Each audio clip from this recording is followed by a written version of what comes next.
एक हरा भरा जंगल जहाँ पक्षियों की चहचहाहट और खूबसूरत रंगों के फूलों और पत्तों की सरसराहट गूंजती थी। वहाँ पद्मा नाम का एक मोर रहता था। पद्मा को अपनी खूबसूरती पे बहुत घमंड था। वो घंटों अपने आप को निहारता रहता। वाह, कितना शानदार हूं मैं। मेरे पंख तो देखो, मेरी लंबी पतली गर्दन, मेरी कलगी।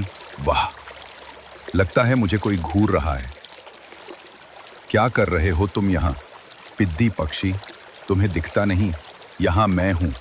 तुम्हारा सादापन मेरी सुंदर आंखों में चुभता है। नहीं नहीं, मैं तो बस तिनके इकट्ठे कर रहा हूँ घोंसले के लिए। तुम वाकई में अच्छे लग रहे थे। अच्छे अच्छे, मेरी सुंदरता सबसे भव्य है। एक ऐसा नजारा जिसकी बराबरी इस जंगल में कोई नहीं कर सकता। तुम्हारे फीके पंख और लगातार काम में लगे रहने से क्या फायदा? तुम अपना दिन मेहनत में बिताते हो, जबकि मैं सबकी प्रशंसा में।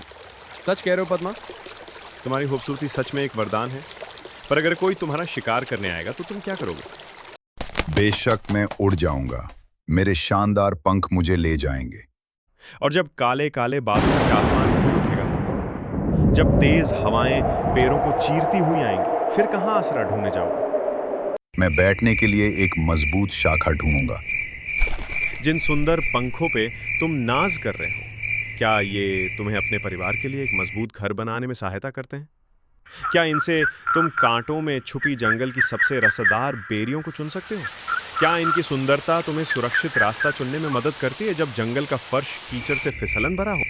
मेरी सुंदरता प्रशंसा लाती है। और तुम्हारा व्यावहारिक कौशल जीवन और आराम लाता है। सच्ची कीमत, प्रिय पद्मा, केवल सतह पर दिखने वाली चीजों में नहीं है, बल्कि इसमें है कि कोई क्या करता है और क्या योगदान देता है। तुम्हारी सुंदरता आंखों को आकर्षित कर सकती है, लेकिन मेरी मेहनत मेरे जीवन को सुनिश्चित करती है।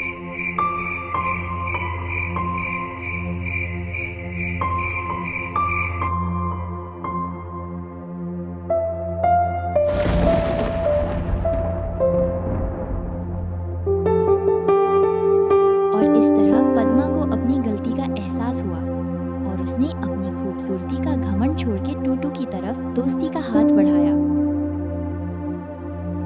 फिर रोज दोनों मिलके अपना समय बिताने लगे।